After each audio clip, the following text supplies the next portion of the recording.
Robin Williams, el famoso, afamado actor que interpretó a Patch Adams, La Sociedad de los Poetas Muertos, que se quitó la vida hace relativamente poco, él acuñó la frase: solía pensar que la peor cosa en la vida era terminar solo. No, no lo es. La peor cosa en la vida es terminar con alguien que te hace sentir solo. Albert Einstein escribió: es extraño ser tan conocido universalmente y sin embargo estar tan solo.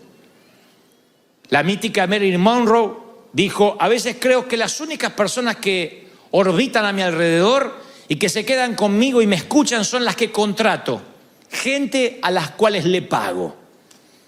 Y cuando esto nada más unos ejemplos de unos cuantos que, aunque viven bajo el zip code 9210 en Beverly Hills, se sienten solos y tienen una mansión y no sé qué hay en la cima que los asusta tanto, pero cuando llegan a todo aquello que la mayoría sueña, sienten literalmente que los que lo rodean son los amigos del campeón, los obsecuentes, los lambiscones, los que le dicen todo sí.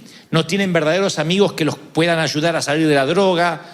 No tienen gente que los direccione, que les enseñe a pelear por su pareja. No tienen gente que les diga necesitas a Dios. Y nosotros, aunque no seamos famosos, aunque no vivamos en Beverly Hills necesariamente, a veces nos preguntamos: ¿no será que quienes están alrededor mío están por algún interés? Y si cuando llegue al final de mis días, mi negociación, mi saldo da cero, si nadie quiere estar conmigo, si termino solo y desconectado, si gente tan famosa terminó desconectado, porque la desconexión es una epidemia. Internet no puede reemplazar jamás el face to face, la conversación cara a cara. Y nosotros somos hispanos, que está confirmado que dicen que nos trasladamos de un estado a otro, que algunos andan de iglesia en iglesia, otros andan de matrimonio en matrimonio. Y entonces esa vida nómade hace que cada vez nos conectemos menos. Y aunque pasemos de 8 a 9 horas, porque lo dicen los sociólogos, 8 a 9 horas conectados a una pantalla, ya sea de celular, ya sea de televisor, ya sea de computadora, de 8 a 9 horas diarias conectados a una pantalla, somos la sociedad más solitaria que ha existido jamás. Y para conectar con gente de verdad no hay aplicación. Porque uno está pensando: no hay una app, una aplicación para conectar. No. Justamente para conectar uno debería desconectarse de las redes, desconectarse de Internet. Internet parece que nos lleva a conocer mucha gente, pero baja el nivel de intimidad, baja el nivel de conexión racional, humana, de tocarse, de relacionarse. Hay una fobia que sufren personas entre 14 y 30 y tantos años, se llama nomofobia. Nomofobia es terror a salir de casa sin el celular. Mira cuántos nomofóbicos hay acá. Nomofobia es una nueva fobia que cientos de años antes de Alexander Graham Bell, el inventor del teléfono, nunca jamás nadie se hubiese imaginado que algún día la gente podría salir sin calzón, pero nunca sin celular. Increíble. Nomofobia. Entonces hay gente que habla contigo y hace el celular o ping, y dice: a ver si me estoy perdiendo en Instagram las cookies recién horneadas de mi amiga y estoy perdiendo el tiempo con esta tonta que se quiere suicidar. Entonces es como que hay un cambio de valores. Es como que de pronto lo que antes era importante ya no tiene valor. Entonces nos empezamos a aislar, pero no nos damos cuenta que estamos aislados porque la tecnología nos empieza a rodear y nos empieza a confundir.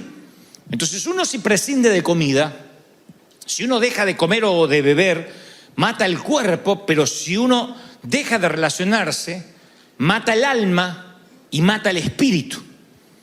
Uno tiene que relacionarse, es un regalo de Dios.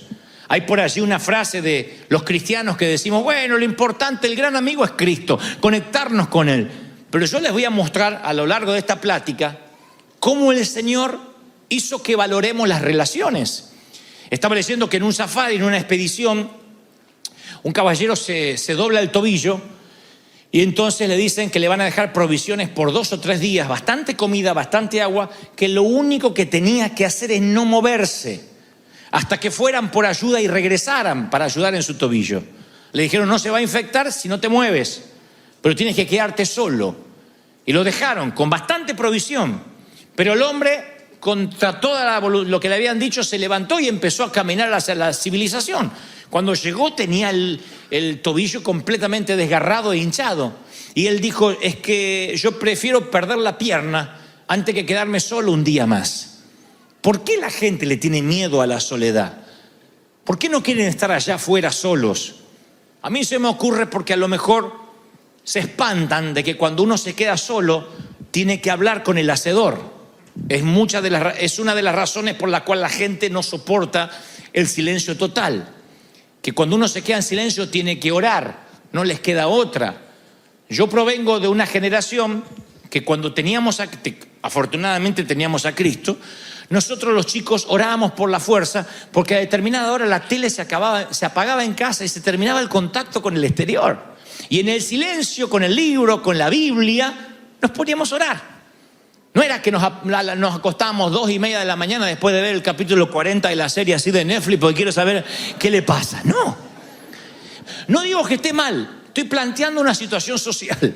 Yo no estoy diciendo es pecado, yo lo que digo es, uno se va a acostar mirando una serie a las 3 de la madrugada, no es lo mismo que descansar tu espíritu, quedarte en silencio, meditar qué hiciste bien, meditar qué hiciste mal, qué cosas puedes cambiar, recordar a quién te faltó llamar, a quién te faltó platicar, cómo están tus hijos. Entonces lo más fácil es conectar los hijos a una tablet, conectarlo al otro a los jueguitos y nosotros conectarnos a la tele o al celular y olvidarnos del mundo y decir, estamos todos bajo el mismo techo, estamos unidos y estamos bien. No, están todos desconectados. Y esa desconexión, ¿qué produce? Que nadie ora, que nadie se encuentra en silencio consigo mismo, que nadie se le ocurriría salir a caminar sin el celular.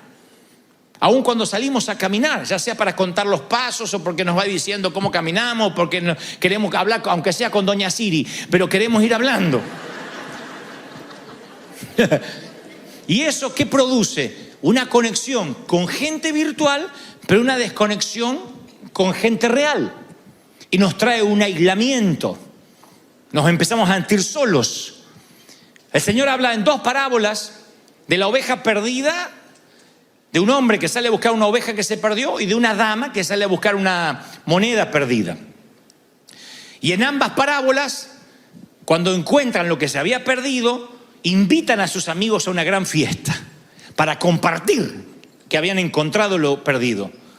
Y aunque las parábolas no hablan, el punto no es la conexión humana, sí muestra el aspecto de la naturaleza humana, que así somos, que nosotros necesitamos compartir. Si tenemos una tristeza, alguna vez aprendí que cuando uno está muy triste, al compartirla con alguien, la tristeza se divide en 2. Si en el ataúd está yaciendo nuestra mamá o nuestro papi y somos 4 hermanos, la tristeza se divide en 4. O sea, uno empieza a compartir, a lo mejor uno ve todo negro y viene el otro hermano y dice, pero acordate que mamá ya quería irse porque estaba sufriendo, y viene el otro y se recuerda otras historias. Entonces el dolor se reparte entre 3 o 4 que sufrimos iguales, pero llevamos el peso. Y cuando uno está alegre, dice que la alegría no se divide, se multiplica, conforme el amigo que lo puedas compartir. Entonces vemos un partido de fútbol y lo queremos compartir con alguien. No es lo mismo mirar tu equipo solo que mirarlo con alguien. Y si el que está al lado es apasionado, mejor todavía. Te contagia. Porque cuando uno lo comparte, la alegría se multiplica. Estamos hechos para compartir. El hombre de la oveja perdida, la mujer de la moneda perdida compartieron. El papá del hijo pródigo hizo una fiesta porque mi hijo volvió y compartió. No hay nadie que diga, me voy a disfrutar la alegría solo. Me compro mi tequila, me compro mi taco y me encierro en la habitación a comer. No. Uno quiere compartir. Tanto las tristezas como las alegrías. Pero hay momentos que uno se siente tan solo. David una vez escribió y dijo en uno de los salmos, ten misericordia de mí porque estoy solo y profundamente angustiado. Busco a alguien que me venga a ayudar, pero a nadie se le ocurre hacerlo. Nadie me ayuda, nadie le importa lo que me pasa. David, el rey David, David a un momento pensó, ¿no será que los que están conmigo es porque son obsecuentes? Y no necesitamos ser Marilyn Monroe o el rey David para en un momento de la vida empezar a preguntarnos quién realmente tiene conexiones con nosotros. ¿Quién realmente está conectado en el alma, en el corazón? Porque si no estás conectado, tarde o temprano empezarás a marchitarte. Y acá en los Estados Unidos, la desconexión es el gran enemigo silencioso. Vivimos en condominios donde no tenemos la menor idea quién vive arriba y quién vive abajo. A lo sumo decimos, la que cocina acá al lado parece que cocina una fritura horrible y este desgraciado pone incienso. Lo único que sabemos, pues no sabemos, aparte de ser un desgraciado que pone incienso, no le sabemos el nombre. Es un país de desconexión, que te tropiezas y no te levantan porque no hay que tocar a la víctima porque te pueden demandar.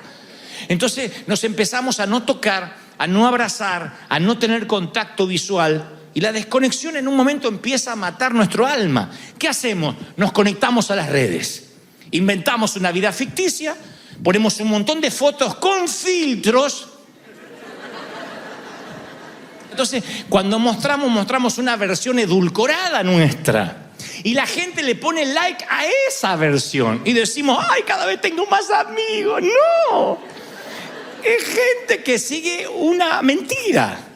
Porque eso no somos nosotros. La desconexión es atroz y no nos damos cuenta porque estamos ensimismados en banda ancha, en conectarnos a Amazon, a Netflix, al internet, a la red, a la autopista, lo que sea. Y estamos conectados, pero a la vez en el alma marchitos.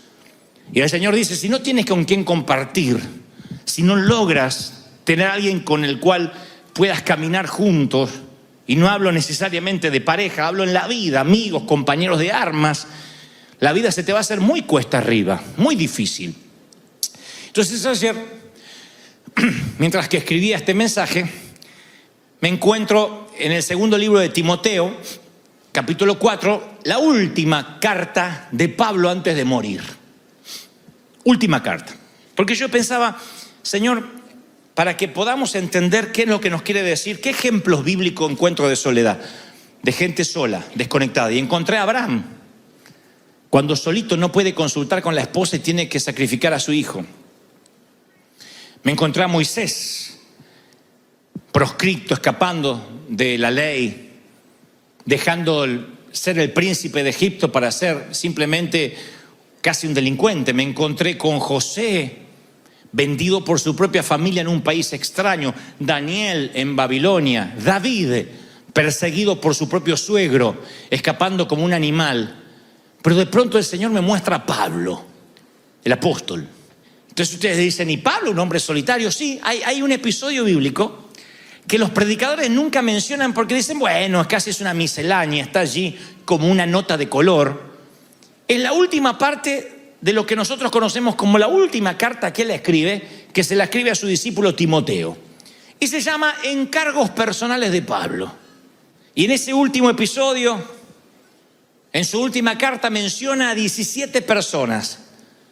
¿En dónde está Pablo? Está al final de su vida confinado en la infame cárcel Mamertina en las entrañas de Roma, que es un pozo, un agujero aislado. ¿Qué creen que dice? Bueno, soy el gran Pablo, así que no tengo soledad. No, él sufre. Pablo está viviendo en un foso negro, un agujero en la tierra, húmedo, frío, donde solo convive con ratas. Y tal vez tú y yo no estamos en un agujero frío, afortunadamente, pero podemos estar en cárceles como por ejemplo cubículos de oficinas solitarios, gente que está en cárceles en su propia camioneta, todo el día arriba trabajando y está en esa cárcel donde no habla con nadie. Otros están en condominios, como les dije yo, donde no saben quién vive arriba, quién vive abajo. Una cárcel de soledad, de aislamiento. Y Pablo ahora no está en una habitación rentada, está en un foso y siente la desconexión de la infidelidad. Pero no la infidelidad que se ha acuñado para los matrimonios, la infidelidad de la amistad. Él menciona de los 17 amigos que menciona, hay 6 que están trabajando en lugares legítimos, que Dios los mandó. Él los dice. Dice, bueno, Crescente está en Galacia, Tito en Dalmacia, Tíquico está en Éfeso, Carpo en Troas, Erasto en Corinto, Trófimo está en Mileto. De paso le tiro estos nombres como en el primer servicio a las mamás que están embarazadas, que están buscando nombre para sus hijos. Tíquico, Carpo, Erasto, Trófimo. Y luego nombra a Pablo un desertor. Dice, y Demas. Así que no le pongas a tu hijo Demas. Demas está a decirte que no le pongas Demas. Un chiste tonto, pero lo quería poner. Demas me abandonó porque ama las cosas de esta vida y se fue a Tesalónica. No sé qué pasó con Demas, pero él dice me abandonó. Fíjense cómo Pablo en los días finales no le escribe a la iglesia, no le escribe a Roma, le escribe a su amigo Timoteo. Y en esos encargos personales dice, ¿sabes? Demas me abandonó, me dolió, porque la deserción duele. Cuando tú dices, me dejaron con la carga solo, es terrible. Y yo sé que hay gente acá que dice, sí, yo también tengo mis Demas. Gente que cuando me empecé a ir mal desaparecieron, no me llamaron más, ni para el cumpleaños, ni para cuando estuve mal. Eso es lo que Pablo siente, la infidelidad. Sigue hablando en sus encargos personales y habla de otra cosa que produce desconexión, la interferencia. Ahora no habla de Demas, sino que habla de un Alejandro. ¿Hay algún Alejandro para acá? Bueno, ya Dios te empezó a hablar, mira. Alejandro, el que trabaja el cobre, dice. Así que si no eres el que trabaja el cobre, no habla de ti. Me hizo mucho daño. Le escribe a Timoteo, cuídate de él, porque se opuso a todo lo que yo hacía. Y la frase me hizo daño significa hizo cosas en mi contra. Hay gente que está a tu lado y no colabora con el arca, pero ayuda con el diluvio. Alejandro, dice Pablo, interfirió, se opuso a todo. ¿Sabes lo que es tener a alguien que se opone? Alguien que se sube al carro y va apretando el freno. Porque son negativos, porque son tóxicos. Porque le dice, ay, me voy a casar. Pero que te dure. ¿Viste que adelgacé? ¿Te parece? Yo te veo más gorda. Y uno le dice, Señor, o te la llevas o te la mando. Pero esa gente son gente que interfiere en la voluntad de Dios, interfiere en lo que tienes para hacer. Y Pablo lo sabe. Y sabe que hay gente que le hizo daño. Le dice, Timoteo, ten cuidado. ¿Qué necesita ahora Pablo? Sigo leyendo los encargos personales de él. Y lo primero que pide es amistad, compañerismo. Le dice, Timoteo, ven rápido. Trae a Marcos contigo cuando vengas. Y por favor, llega aquí antes del invierno. Él no estaba pidiendo amigos digitales. No le dijo, conseguime unos likes para mi Instagram. Él le dijo, trae gente porque yo necesito abrazar a Marcos. Ven antes del invierno porque yo necesito quien seque mis lágrimas. Te pregunto, ¿tienes a alguien así? No tienes que contestarme, pero pregunto a tu corazón. ¿Tienes a alguien al que llamar a las 3 de la mañana y decir, no puedo dormir y no tengo razón por qué? ¿Tienes a alguien a quien decir, vamos a caminar, no tengo ganas de hablar, estoy triste? Alguien que no te juzgue. ¿Conociste a alguien que puedes decir, mira, yo tengo a alguien en que no me va a juzgar, alguien que le puedo abrir el corazón, que le puedo decir, estoy tentado, quiero matar a mi suegra, quiero ahogar a mi marido con la almohada para que no ronque más? ¿A quién le cuenta que estás harta como mamá? ¿A quién les cuenta? Hoy me encanta servir a Dios, pero estoy harto de ser pastor. No es yo, pero digo, en el caso hipotético. ¿A quién le cuento? Estoy cansado. Pablo le dice, por favor, yo necesito amistad. No necesito fotos filtradas. No necesito qué hay en las redes, qué dicen de mí. Yo necesito gente que me abrace, que esté conmigo. Y luego pide compasión. Pablo dice, por favor, cuando vengas, no te olvides de traer el abrigo que dejé con Carpo en Troas. Digo, ¿de verdad? ¿De verdad se olvidó un abrigo y se lo tienen que enviar porque se está muriendo de frío? Un hombre tan grande, un hombre que hizo tanto, no creerán cuántos que parecen estar súper conectados, también tienen frío en el alma.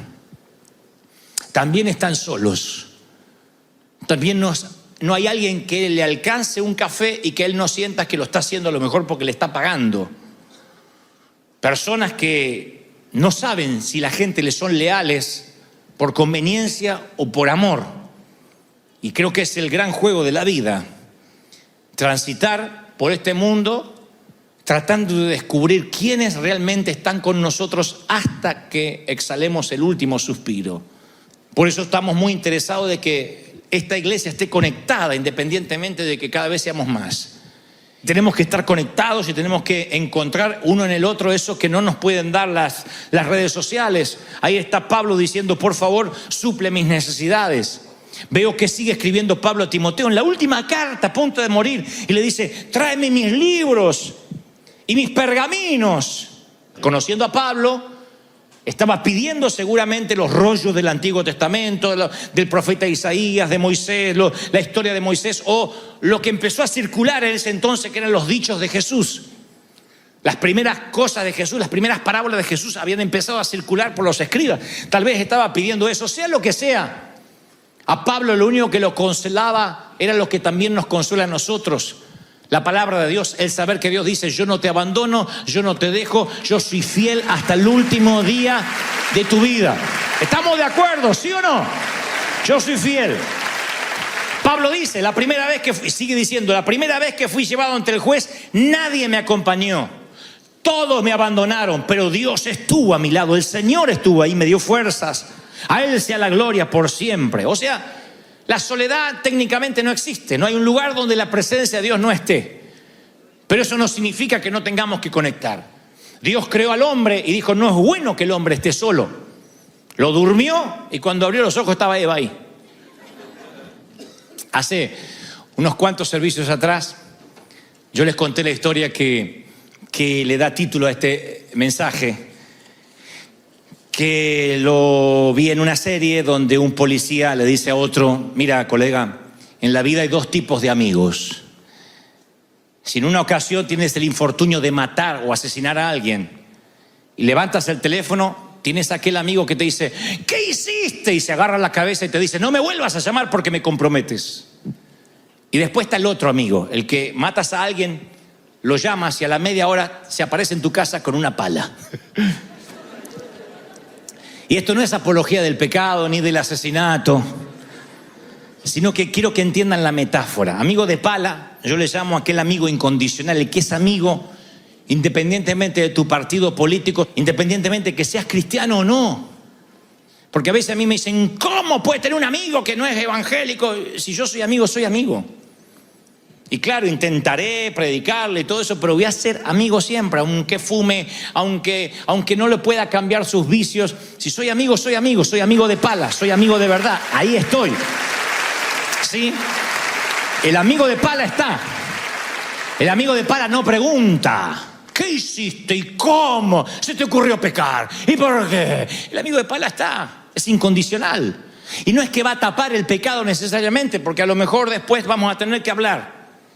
Pero es aquel que incondicionalmente a cualquier hora está dispuesto para sacarte adelante. Así que, mi querido, entre tanto y que consigas tu amigo de pala, entre tanto la vida te permita conseguir a alguien en quien puedas confiar y sostenerte, lo que puedo ofrecerte es decirte lo que digo siempre, no se supone que viajes solo, soy tu pastor y estamos juntos en esto y trataré de ayudarte a salir adelante. David dijo, yo con Jonathan tenemos un pacto. Mis victorias son sus victorias, mis fracasos son los suyos, sus amigos son mis amigos, sus enemigos son mis enemigos. Y eso es un pacto que uno hace de tanto en tanto en la vida y es maravilloso, porque uno acepta a la persona como es. A veces lo vas a querer matar, a veces dice, ay, lo quiero ahorcar, pero lo quiero a este. No significa que uno coincide en todo y te tocó la persona perfecta. La amistad es eso, es decir, ay, a veces lo quiero matar, no me hables. Pero si le falta un riñón, ahí vamos y corremos y le damos el nuestro. Y esa conexión solo ocurre 1, 2, 3 veces en la vida. Y lo tienes que buscar. Si lo encontraste, tienes un tesoro. Lo que te cuantifica, lo que te hace una persona con dinero, rica, no es el dinero, sino tener amigos, tener personas en las cuales contar. Y cada vez que me pasan los años, más los valoro. Cada vez son menos, pero más los valoro. Yo no puedo pensar, no puedo ser tan torpe de pensar de que tengo 4 millones de amigos, que son los que están en Facebook. Ni de pensar que hay 500.000 en Instagram, porque no me conocen. Porque son los mismos que mañana me pasa algo, todo el mundo le quita el like y no quiere saber nada conmigo. Si mañana cometo un error, todo el mundo va a decir, yo sabía que era un falso profeta. Los mismos amigos que me dicen, hey, campeón. Entonces yo, por mi salud mental, tengo que decir, esa es la vida virtual, la vida digital. Eso es lo que me permite anunciar los eventos, que la gente ore, que la gente sepa dónde me voy a presentar. No deja de ser una red de negocios. Pero pensar que esa es la manera, esos son mis amigos los que me van a sostener, es una ridiculez. Yo no quiero frustrarme por al final de la vida pensar que en mi funeral iban a haber millones y miles y nada más hay un puñado que realmente me echa de menos. Todos pensamos que nuestros funerales van a ser multitudinarios y luego no lo son. Porque vienen algunos por cumplir, otros porque no le hace mal verte y otros porque no. Hay gente que hasta no visita enfermos porque dice, no, es que me hace mal verlo así. Terrible. Hay gente que dice, yo no visito a mi amigo porque me hace mal, me deprime verlo así, confinado en una cama, me hace mal, me duele el corazón, por eso no lo veo. Desgraciado, encima que está mal no lo ves. ¿Qué importa que te haga mal, que te descomponga el olor? Si eso encima no era tu amigo. El amigo es en las buenas, en las malas, y esos compañeros de armas son los que Pablo estaba necesitando, los que necesitamos en la vida. El Señor quiere que tengamos esas conexiones. Y yo estoy orando para que ahora a partir de julio Dios nos conecte, Dios nos haga conocer personas que sepamos que no estamos solos, que esta vida vamos a salir adelante con gente que nos entiende, que nos comprende, que haces touch, que pegas, que hay una conexión espiritual. ¡Tac! Que es un toque. ¿Lo crees? ¿De verdad lo estás creciendo? Vamos, ponte de pie, por favor. Que no se detendrá jamás.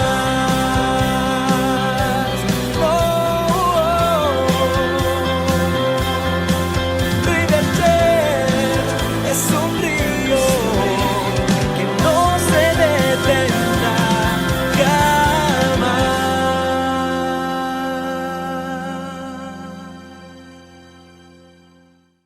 La vida no es perfecta, se habrán dado cuenta. Tiene sus accidentes, tiene sus cascadas, tiene sus escombros que hay que tratar de saltear. Pero la vida tiene significado. La vida significa algo.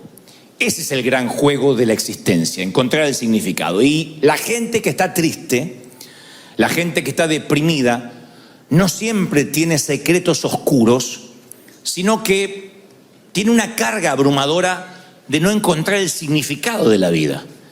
Cuando pierdes el significado de la vida, empiezas a ponerte triste y te puedes mudar, puedes cambiar de empleo, cambiar incluso de cónyuge, pero la nube esa oscura que está sobre ti parece que nunca se muda, como que te siguiera a todas partes, porque la tristeza, la depresión es un estado del corazón, no es una cuestión situacional. Si se arregla esto, sería feliz. No, eso es lo que pensamos.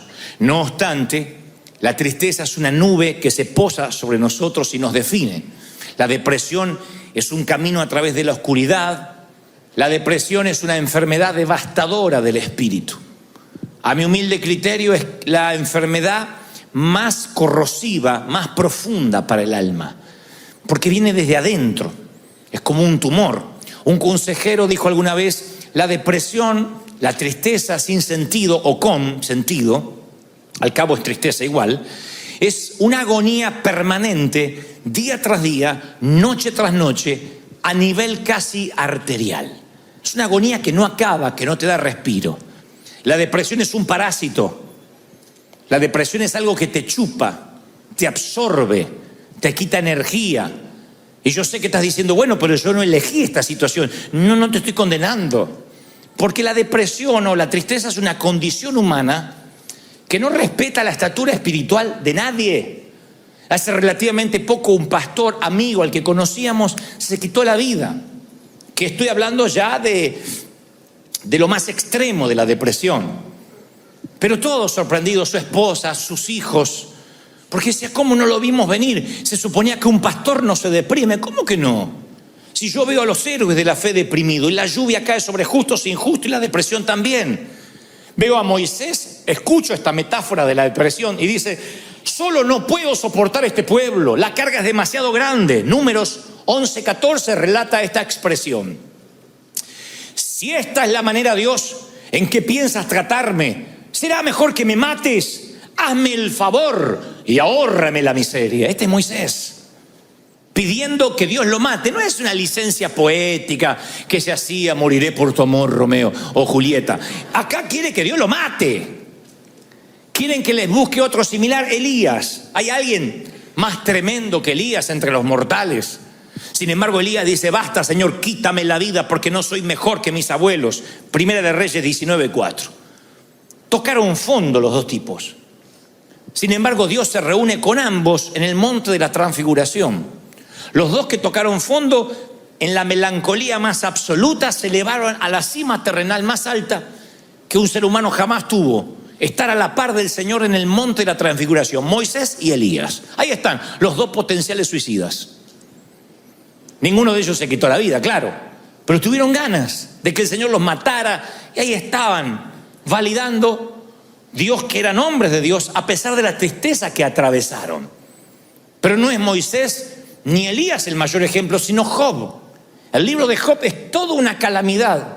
Si lo leemos desde el primer capítulo, ninguna historia es más conmovedora que lo que se relata en Job.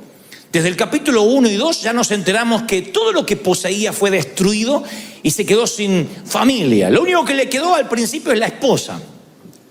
Amorosa la chica. Un amor. Le dice: maldice a tu Dios y muérete. Lo instó al suicidio al viejo. Maldice a tu Dios y muérete, le dijo la mujer.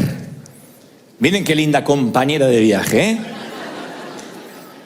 Pero Job supera las pérdidas físicas rápidamente. Lo que le preocupa a él, que es lo que nos preocupa a todos cuando pasamos tristezas, es la falta de respuestas. Job era un hombre millonario y supongo que era inteligente y podía hacerse de una fortuna otra vez. Pero no entiende por qué. ¿Por qué perdió todo? Si él no estaba en pecado, si él no metió la pata. A él le molestaba no entender por qué está pasando lo que pasa, como a ti. Ese es el quid de la cuestión. Vamos al meollo de por qué estás triste. Estás triste porque no entienden por qué te pasa lo que te pasa. Dice: ¿por qué Dios no me guió cuando me casé? ¿Por qué Dios no me guió cuando fui a ese empleo? ¿Por qué Dios no me guió cuando me mudé? Desde algo trascendental como compartir la vida con alguien. ¿O por qué Dios no me dijo que esa cafetera se me iba a romper? El difunto pastor Ray Steadman escribió: pocas cosas son más difíciles que soportar el sufrimiento sin sentido. Si uno pudiera ver la razón por la que tenemos que pasar lo que pasamos, lo soportaríamos más fácilmente. Pero los problemas sin sentido son algo corrosivo para nuestro alma. Claro, sin sentido aparente. Cuando no entendemos por qué nos toca una temporada por el hospital. Uno no lo entiende. A ver, capaz que como adulto sí. Pero un niño, ¿hay explicación por la cual ver a un niño sufrir? ¿Qué hizo el niño? ¿Qué tan malo pudo ser para merecer estar confinado a una silla de ruedas, a sueros, a respiración asistida? Entonces uno, cuando se pregunta ¿por qué? Y se lo pregunta muchas veces como Job, uno empieza a perder la fe. Uno empieza a perder la esperanza. Porque a medida que más se arraiga la tristeza, más se pierde la esperanza. Y sin el ancla de la fe, sin el ancla de la esperanza, es muy difícil revertir la situación. Por eso Job está paralizado y pregunta más de 6 veces en un capítulo: ¿por qué? ¿Por qué? El Señor Jesús pregunta a su Padre: ¿por qué me has abandonado? Y ni Job ni Jesús en ese momento reciben respuesta. El Hijo de Dios no recibe respuesta del Padre: ¿por qué me has desamparado? Job no las recibe en todo el libro, ¿eh? Dios no le responde por qué. Y por lo que veo, nunca lo supo. Y no está mal preguntar por qué. El problema es pensar que nos merecemos, que Dios nos debe una respuesta. Porque ahí es cuando cerramos nuestro corazón hacia Dios. Cuando ya no es una pregunta, sino una exigencia al Creador. Y decimos: Dios me debe una respuesta, Dios exige una respuesta. Nosotros no somos quién para exigir respuesta. Dios es Dios. Dios sabe que no va a permitir más carga en ti que la que puedes soportar. Él no te va a dar más carga de la que tú puedas resistir. ¿Están conmigo, sí o no? Muy bien. Vamos entonces a las causas. Primero le voy a dar la patología y después la terapia para que se lleven a casa y vayan a la farmacia más cercana a reclamar el medicamento que les voy a recetar hoy. Pero vamos a las causas. Porque alguno está pensando, pero yo tengo depresión o no. Bueno, vamos a las causas. Hay causas que son situacionales. O sea, esto es sencillo. Hay un vínculo muy fuerte entre lo que nos pasa y lo que sentimos. O sea, si te está yendo mal, vas a pasar momentos de tristeza y se te respeta. Si ves que el saldo del banco es muy inferior a las cuentas que tienes sobre la mesa, no vas a celebrar. No voy a pretender, sonríe, sonríe, ¡ja, ja! Te llevan preso, aleluya. Ve con gozo a Collection, no pasa eso. Uno se entristece, ¿no? Uno choca el auto. ¿Quién choca el auto y dice, ¡ja, ja, bendecido! ¿Quién? A menos que estés entiquelado, te entristeces. Y dice, no, aunque lo pague el seguro, te entristeces. Ahora, esa tristeza puede ser crónica, puede ser momentánea o puede ser el detonante de una tristeza que después no se va. Esas son situaciones, causas situacionales. Una situación pudo haberte metido en un valle de sombra. Tú dices, sí, la verdad que sí, ahora que lo pienso fue aquella situación, aquella muerte, aquella noticia. A veces lo que te pone triste son causas físicas, lo que te deprime. Vieron que yo siempre hablo de lo que es somatizar. La somatización es que cuando tu alma se duele, el físico lo refleja. Lo dicen los médicos. Dicen, este cáncer es porque sus defensas bajaron. Las defensas cuando bajan, el sistema inmune es atacado por cualquier otra enfermedad. No tienes defensas naturales. Entonces dicen, somatizó, se enfermó. Pero exactamente al revés es igual. Cuando, por ejemplo, estás luchando con una enfermedad por mucho tiempo, dependes de insulina, dependes de medicamento, de diálisis, eso empieza a deprimirte. Hay gente que está triste porque está fatigado de estar enfermo. Entonces es muy probable que esto no sea una causa situacional, sino una causa física lo que te deprime. Después hay causas satánicas, claro que sí, diabólicas. Satanás ataca a Job de dos maneras: destruye la familia, las posesiones y le llena de llagas todo su cuerpo. Ahora, ¿cuál es el blanco de Satanás? ¿Ponerle una lepra a Job? No. El blanco de Satanás es que Job empiece a dudar de la bondad de Dios. Cuando hay un ataque diabólico, lo que busca Satanás es que pierda la esperanza. Que diga, yo ya no estoy fundado en Cristo. Esto me está pasando porque Dios no me ama. Ahí valió la lepra. Pero si con lepra, si perdiendo la casa, si con crisis sigue diciendo, yo no sé cómo voy a salir de esto, pero Dios es fiel y me va a sacar, Satanás no tiene objetivo, no tiene el blanco, no lo logra. Así que tu depresión puede ser por situaciones comunes, puede ser porque estés enfermo, puede ser por un ataque diabólico o porque Dios lo permitió. ¿Permite Dios que suframos? Bueno, hay un autor que dice, a veces Dios acuesta a sus hijos en la oscuridad.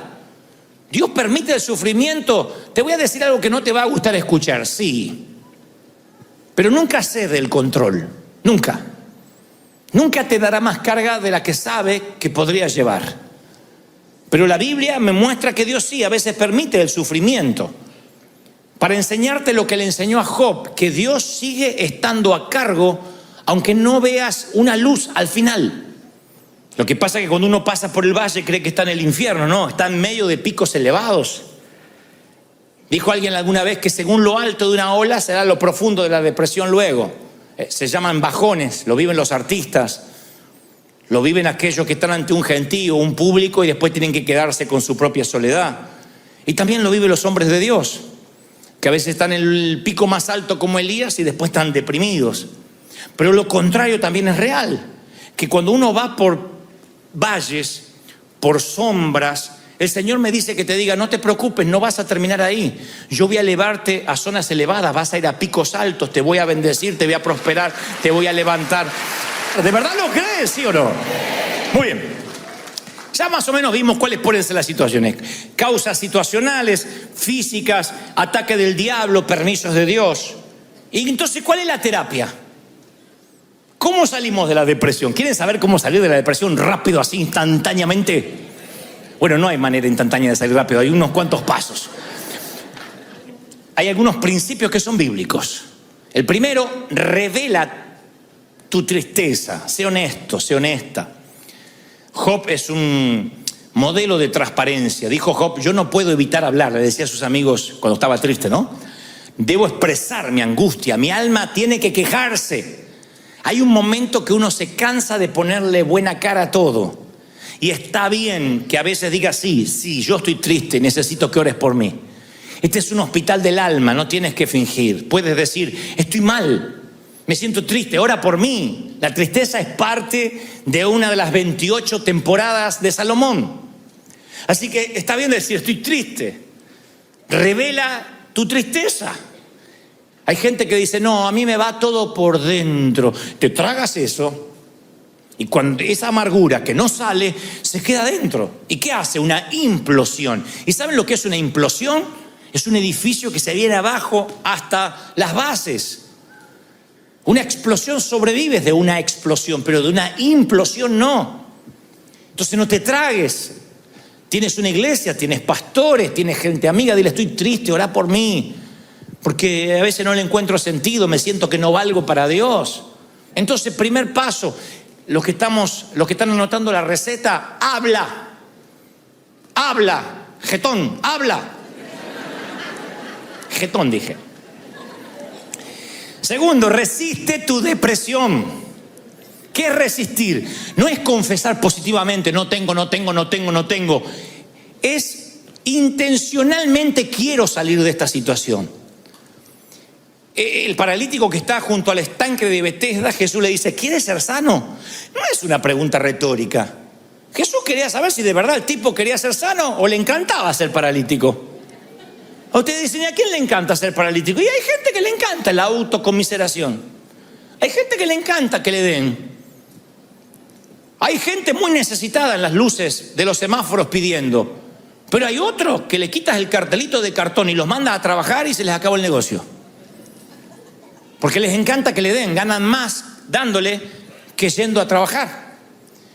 Y hay gente que disfruta la tristeza, le encanta dar lástima y decir, no, es que yo me encanta estar así, me encanta que oren por mí, y ponen cara de borrego a punto de degollar y dice, oren por mí, estoy mal.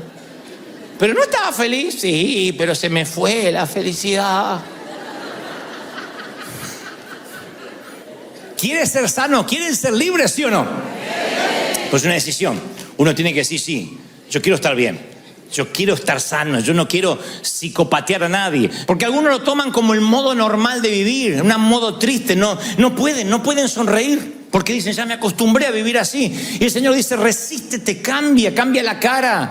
Y algunos dicen, no, es que yo estoy alegre, pero no lo demuestro. Bueno, conecta las dos cosas. Conecta un cablecito con la cara, porque no puede estar triste, alegre el corazón y la cara estar así.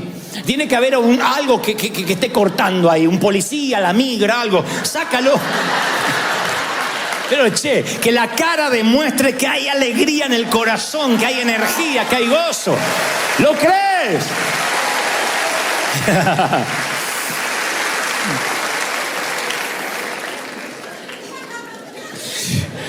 Al lo opuesto a la depresión, el doctor psiquiatra, el famoso Karl Menninger, dijo, quien está triste, yo le recomiendo que cierre su casa con llave, vaya al otro lado de la ciudad, busque a alguien necesitado y haga algo por esa persona. Eso te quita la tristeza. No te retires, no bajes los brazos, no te acurruques como un ovillito en la cama. No te hagas un ovillo. Dile, no, yo tengo que salir a trabajar. No dejes que el cómo te sientas controle tu estado de ánimo. Nunca dejes que la manera que te sientes te controle. Porque cuando pones al volante de tu automóvil tu emoción, la manera en que te sientas, eso va a dirigir tu vida. Yo no puedo permitir que las emociones manejen mi estado de ánimo. ¿Por qué? Porque soy el piloto de un avión. Imagínense que estás en el avión y sube el piloto. Ahí está. Me peleé con la bruja, mi mujer. No sé cómo voy a manejar hoy,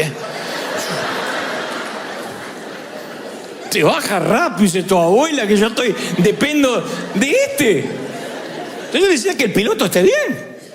Porque te subes a su vuelo y te tiene que llevar a casa, a destino. Entonces tú no puedes permitir que las emociones determinen quién eres. Si tú no sientes la presencia de Dios, ve tu vida cristiana en fe.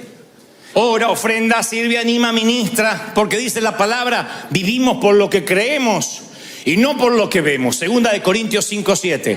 Vivimos por lo que creemos y no por lo que vemos. Entonces yo vivo por lo que creo. A veces siento a Dios, a veces no lo siento. A veces estoy tan seguro de la salvación y a veces digo, seré salvo. No importa, yo lo creo. A veces ofrendo sabiendo que viene la cosecha y a veces ofrendo dudando si viene la cosecha. No importa, yo vivo en fe. No permito que mis sentimientos manejen mi estado de ánimo. Me congrego con ganas y sin ganas. Sirvo al Señor con ganas y sirvo sin ganas. Ahora, Job llega al final de la vida y dice, Él sabe dónde yo voy. Y cuando me ponga a prueba saldré tan puro como el oro. No necesitaba saber por qué. Él necesitaba saber de quién se trataba la vida. Que se trataba de Dios, no de él. Y termina diciendo aquellas palabras: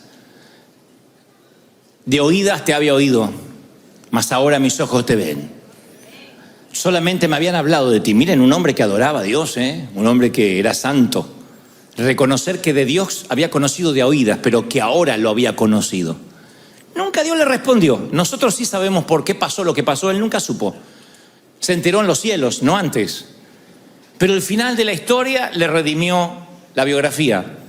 Siempre lo que pase al final valida el resto. Siempre. Tú miras una película llena de complicaciones y el final está bueno, te vas feliz del cine. En cambio hay una historia que parece muy bonita, Romeo y Julieta de Shakespeare, y al final termina en una tragedia. Yo prefiero las otras, las que tienen muchas complicaciones, pero que al final siempre gana. Y nosotros ya hemos leído el guión, el script, el libro, y ganamos. El final va a validar la historia. Lo que te pase al final, vas a salir de la depresión. En los momentos más difíciles yo quiero que recuerdes, yo conozco esta historia, ya la viví. Y aunque me toque llorar, bienaventurado aquel que pase por el valle de lágrimas y lo transforme en fuente, lo transforme en alegría, porque el Señor enjugará todas lágrimas, las va a secar. Él las va a enjugar, Él las va a secar. ¿Lo crees de verdad? ¿Lo crees? Sí, ¿verdad? Y es el final de la historia. El final siempre es bueno. Tú me dices, ¿qué elegirías? ¿Una vida feliz y un mal final? 40 años de felicidad, 50. Y un final desastroso, solo, triste. O al revés, una vida compleja y un final maravilloso. Tú dices, ¿para qué quiero un final si no pude disfrutar la vida? Yo elijo el final. Las películas me encantan así. No importa cuánto Rocky Balboa caiga en la lona, yo siempre sé que si es una película de Rocky, él ganará el último round. Y eso es lo que valida el resto de la historia. Y a lo mejor no te fue bien en el amor, pero al final encuentras a esa persona. Capaz que no te puede dar hijos porque ya estás en tus... ¿Cómo decirlo? En la edad de la nostalgia.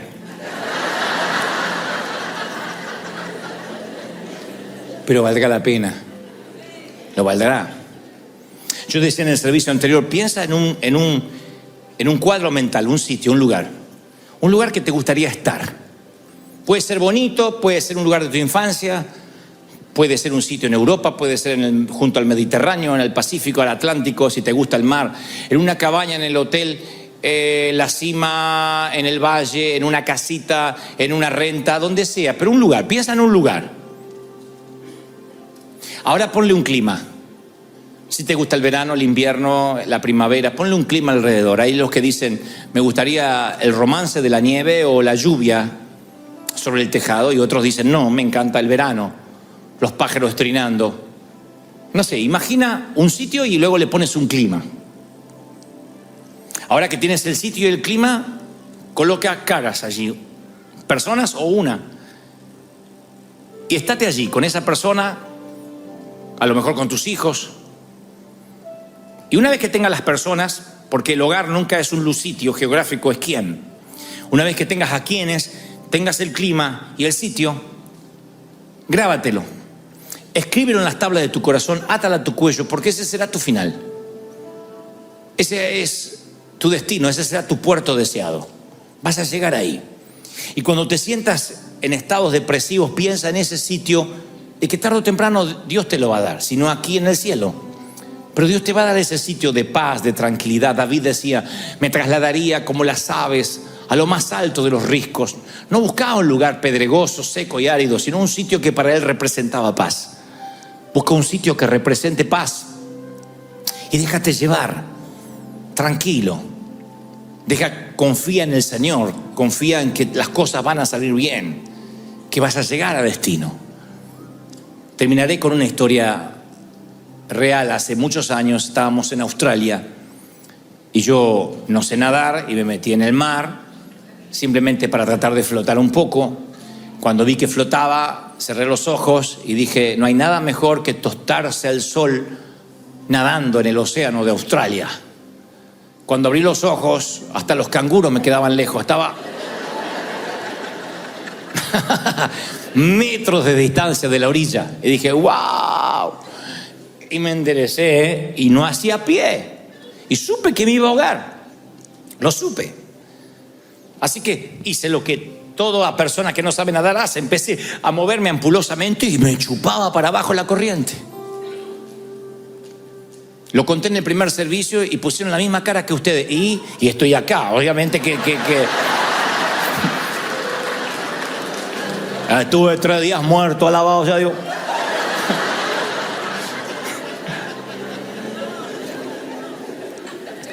En un momento clamé al Señor, de verdad. Dije, Señor, ayúdame, ayúdame. Y la respuesta fue sencilla. Pero básicamente me ayudó para el resto de mi vida. Quieto. Yo sentí el Espíritu Santo diciéndome quieto, relájate. Y fue lo que hice, no podía hacer nada. Si me iba a ahogar, no iba a ahogarme braceando o haciendo esfuerzo, desgastando mi energía. Así que me quedé quieto. Y la marea, poco a poco, me fue llevando de vuelta a la costa hasta que volví a hacer pie. No olvidaré nunca más esa sensación. La marea simplemente me fue llevando, fue maravilloso. Me llevó hacia la arena. En vez de hundirme, la marea me llevó a casa. Todo se trata de confiar y esperar. Cuando estés triste, descansa en el Señor. Confía de que el final de la historia va a estar bien. Descansa y tu espíritu llegará a casa. Porque, damas y caballeros, todas las mareas del mundo conducen a Él. Todos los dolores, todos los hospitales, los panteones, los divorcios, las enfermedades, las infidelidades, las traiciones, el dolor, las metástasis, todo conduce a Dios. Todos los caminos conducen a Dios. Nada más que braceamos y peleamos. Descansa en Él, confía en Él, estate quieto y yo cuidaré de ti. Si Él cuida de las aves, cuidará también de ti. Celebra a ese Rey maravilloso que dice, confía en mí. Yo te saco adelante. Yo te bendigo. Yo estoy contigo, dice el Señor. Yo no te dejo hasta que no te bendiga.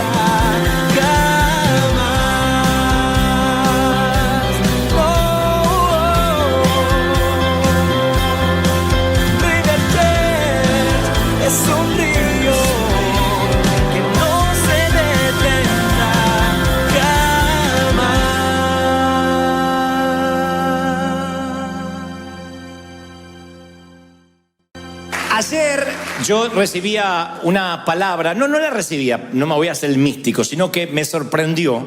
Recibí el mensaje a partir de esa palabra, pero sí estaba leyendo una revista digital en internet y aparece una nueva fobia, no son de las más conocidas, que me llamó la atención porque se llama atiquifobia. atiquifobia. Dijo, ¿será miedo a qué? Y la mayoría no debe saber qué es atiquifobia. Y es el miedo que paraliza, miedo recurrente al fracaso. O sea que quien no quiere emprender algo, tiene miedo de soñar, se pierde cosas grandiosas en la vida. A mí me consta de personas con mucha capacidad, con mucho estudio, que se queda como cola en lugar de cabeza, por debajo, en lugar de estar por encima. Y no es falta ni de intelecto, ni de preparación académica, a veces ni siquiera de recursos. Pero claro, está la atiquifobia, que es, ¿y si me sale mal? ¿Y si fracaso? ¿Y si quiebro? ¿Y si no es para mí? ¿Y si emprendo y me va mal? ¿Si se me vuelve en contra? Y entonces nos empezamos a preocupar. Voy a las Escrituras, ayer cuando esta palabra primero me llama la atención, y veo en Josué 1 que el Señor lo envía a dirigir al pueblo que hasta ese momento había dirigido Moisés. Y uno dice, bueno, hay muchos héroes bíblicos que reciben un llamado grande, un llamado que los supera, pero Dios está con ellos. Pero sin embargo Josué tiene mucho temor de tomar el manto presidencial, por decirlo de alguna manera, por tomar el liderazgo de Moisés, porque la magnitud de esta transición tenía que ver con la grandeza de Moisés. Moisés es el hombre más respetado de la historia, por encima de cualquier prócer político, por encima de Abraham Lincoln, Martin Luther King, Simón Bolívar, Don José de San Martín. Supera a cualquiera porque lo respetan judíos, ateos, protestantes, hasta los musulmanes saben quién es Moisés y tienen una reverencia hacia él. Y esta grandeza de llamado ahora recae sobre Josué. Además, toda la generación que siguió a Moisés no había podido cruzar a la tierra prometida. Y ahora estaban en la ribera oriental del río Jordán, junto con Josué. Y ahora Josué tiene que terminar la tarea. Por otro lado, vienen de 4 décadas de paz, donde estos israelitas se sentían como niños. No habían tenido una batalla formal en 40 años. No habían peleado. Comían del maná que le caía del cielo. Eran gente que le gustaba que le den.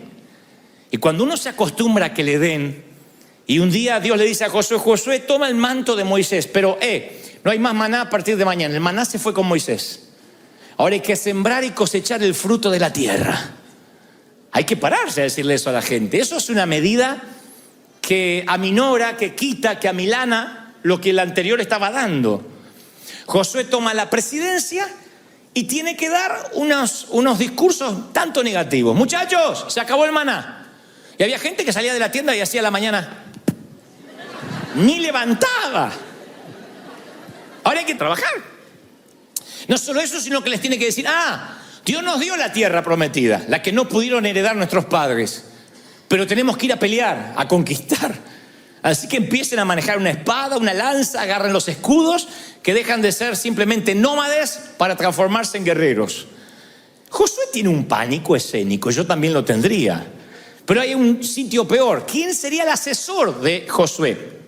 ¿Qué le dices a un tipo que tiene que tomar tamaña responsabilidad, tamaño peso de gloria? ¿Qué le dices?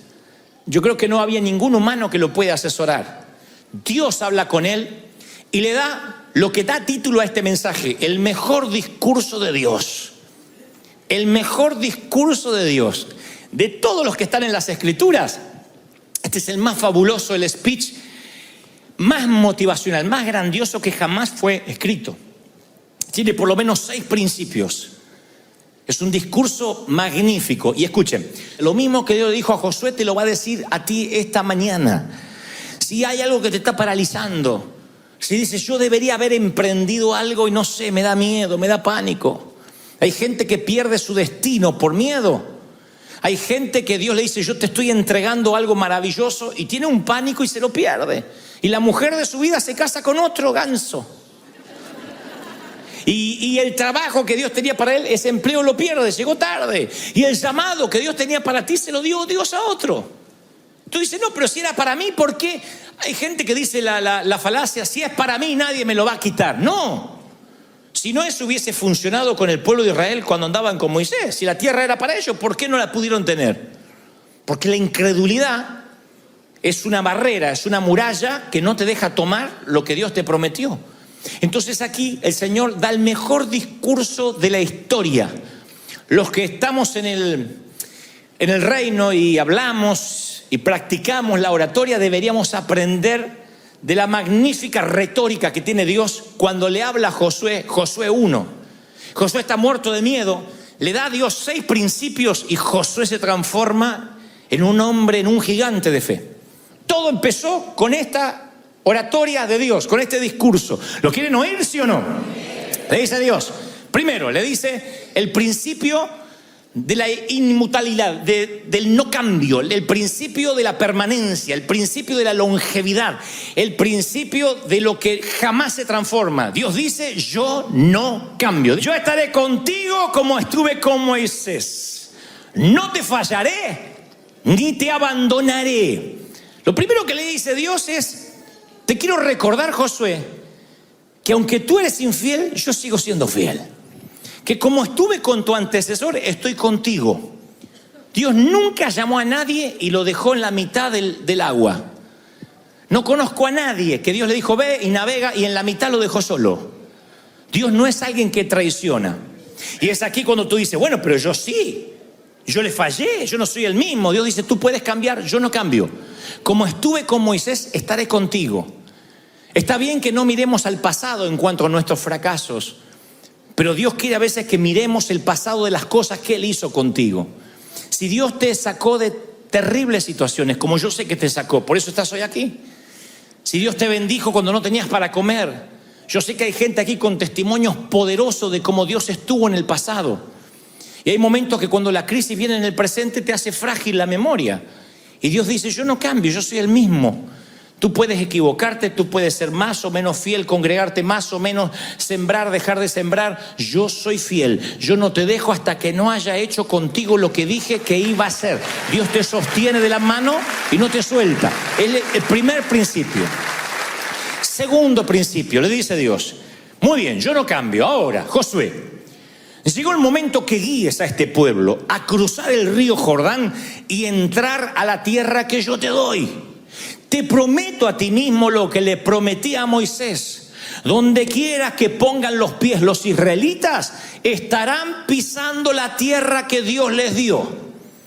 Dios le dice, te doy algo específico para hacer que no hizo Moisés. Enfoque.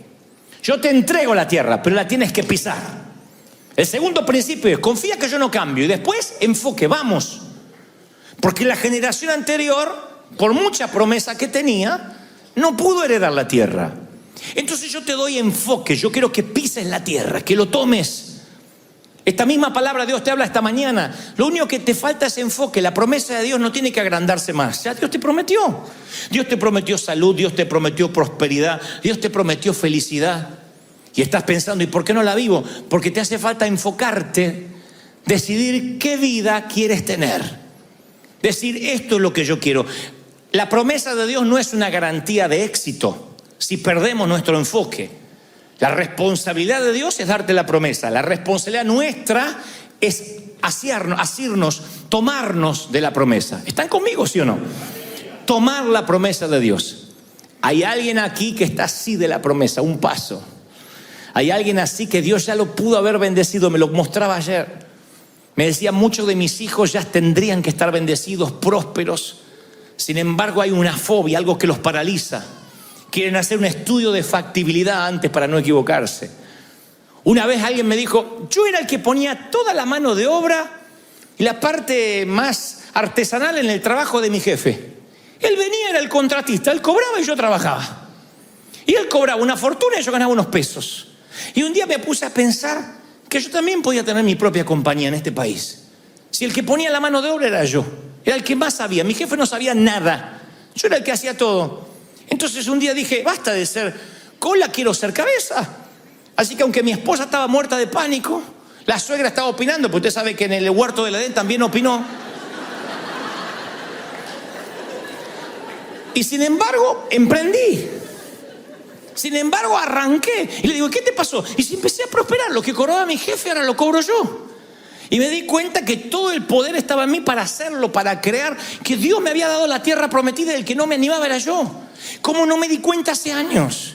Y hay gente que dice lo mismo en cuanto a pareja. pastor, cuando hablaste yo tomé esa palabra, fui y le hablé a la chica. ¿Y qué te dijo? Ay, ganso, tenías que haber venido hace años, te estaba esperando, bobo, ¿cuándo me ibas a hablar?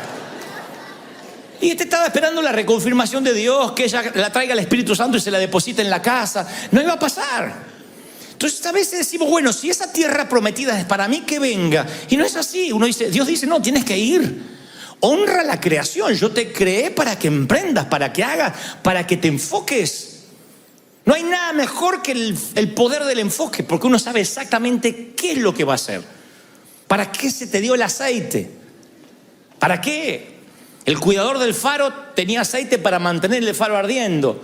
Viene un caballero, le pide aceite para aceitar la rueda del carro. Viene otro y le pide aceite para calentarse. Viene una dama y le pide aceite para cocinarle a sus hijos.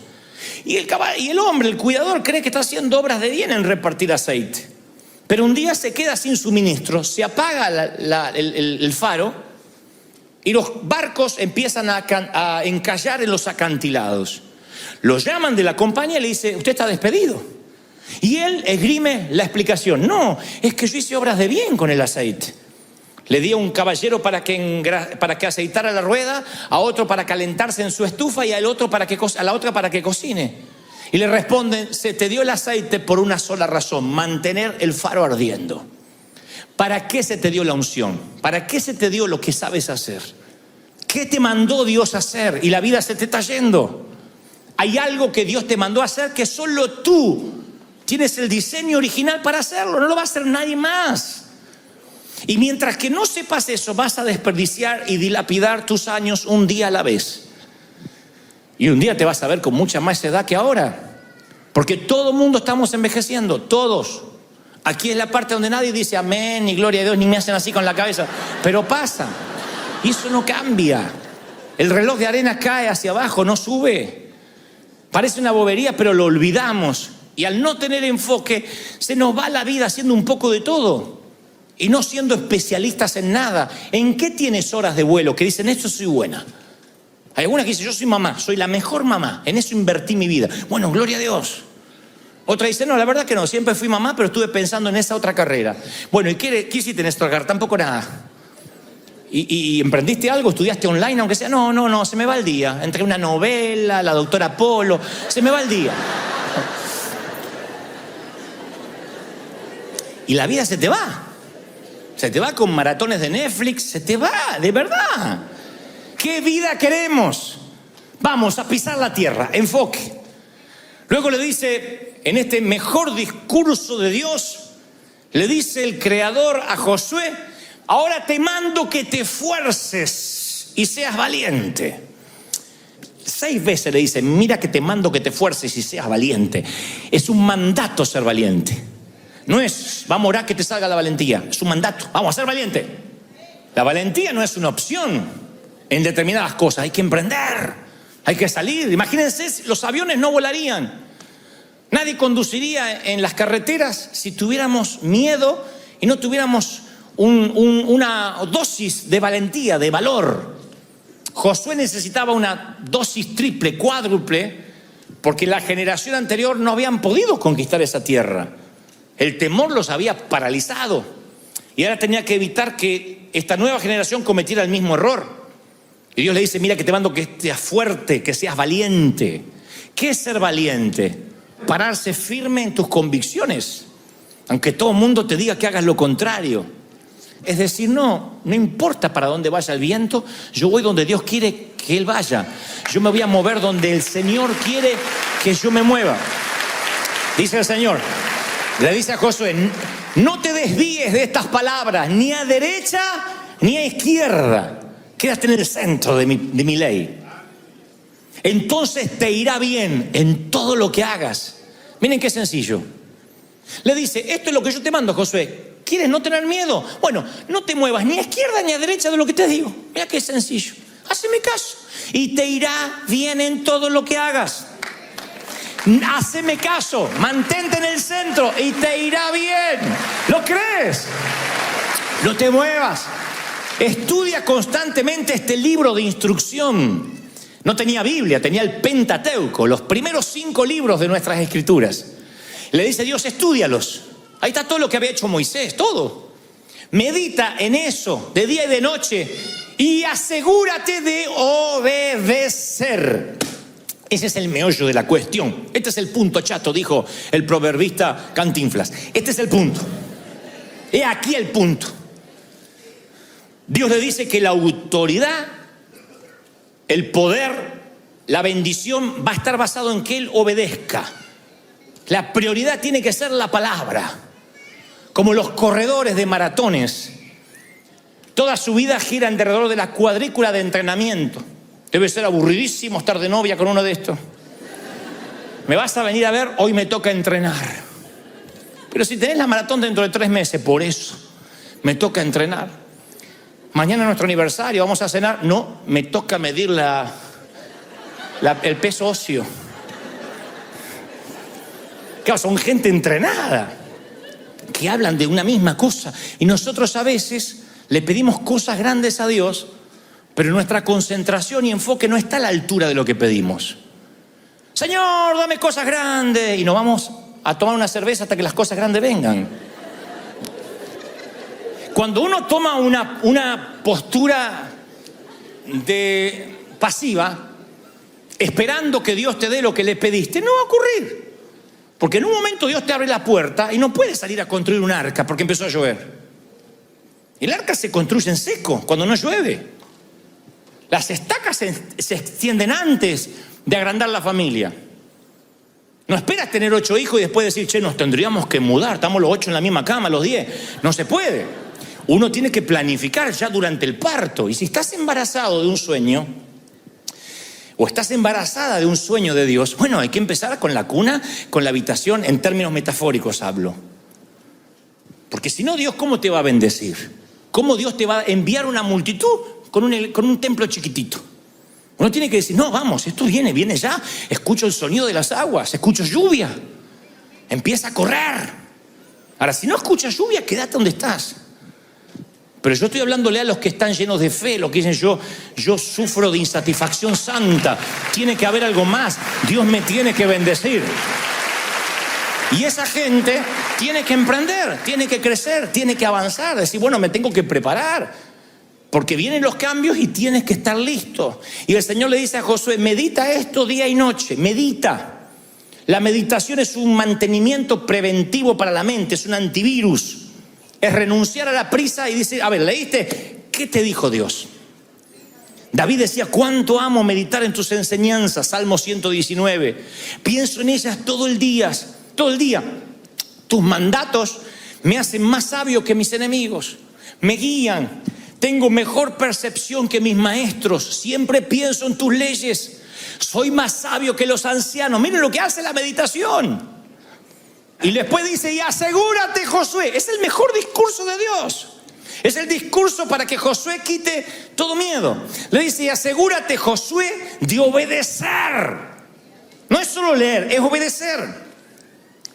La Biblia no es solamente para leerla, es para descubrir la voluntad de Dios en mi vida.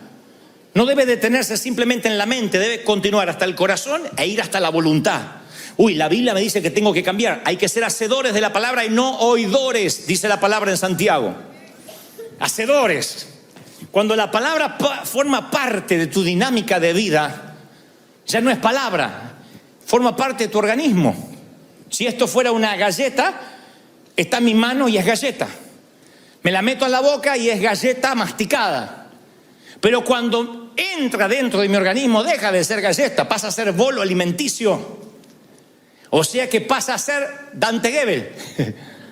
Todo lo que está acá es imposible de ver qué hay dentro, porque ya forma parte de mi vida.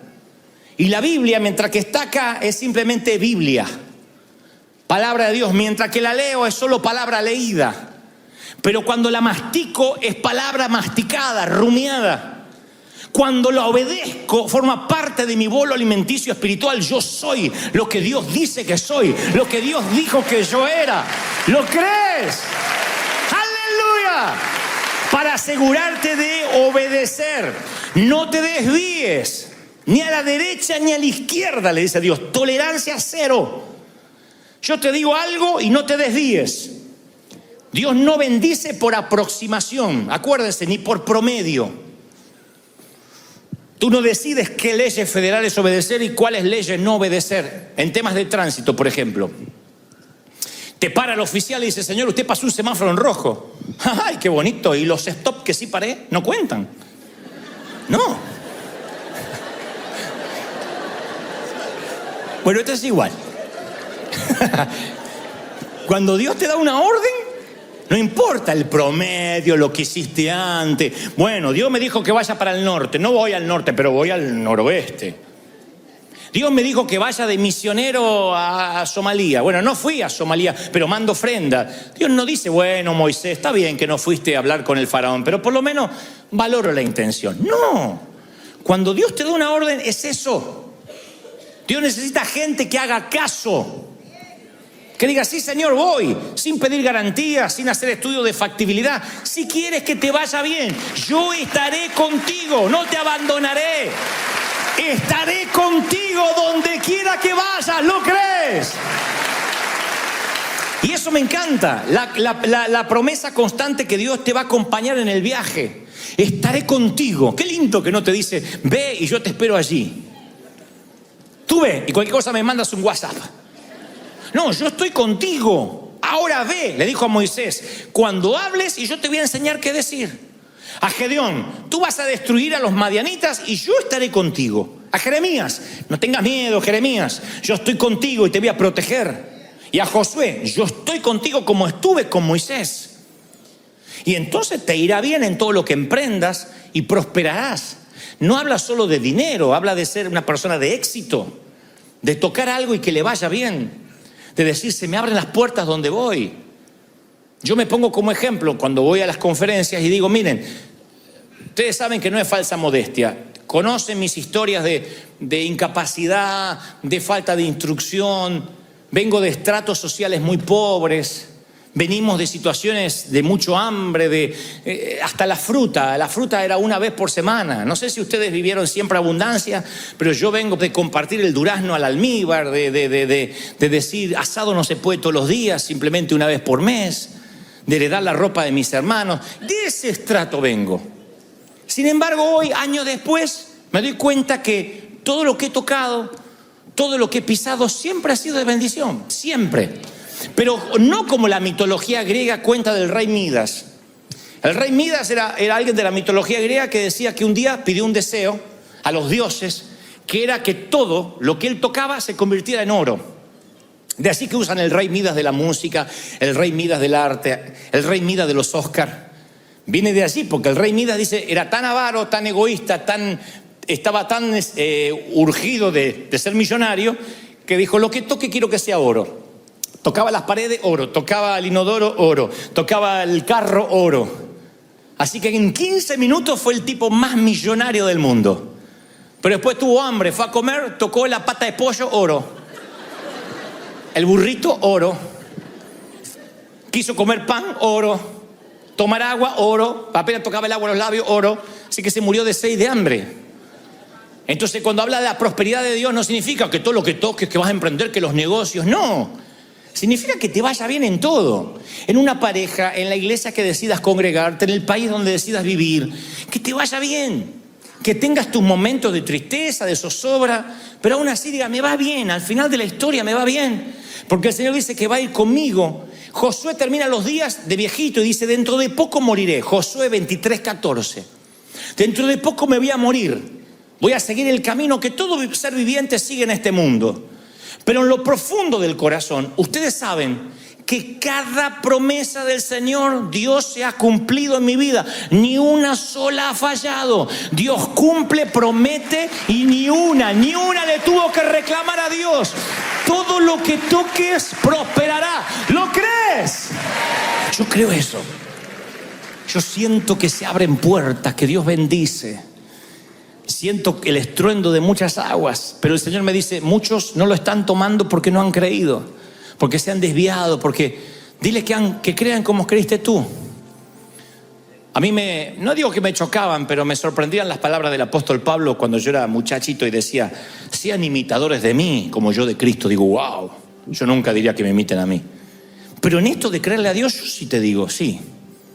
Dios sabe con qué corazón sencillo te lo digo. Yo le creí todo a Dios.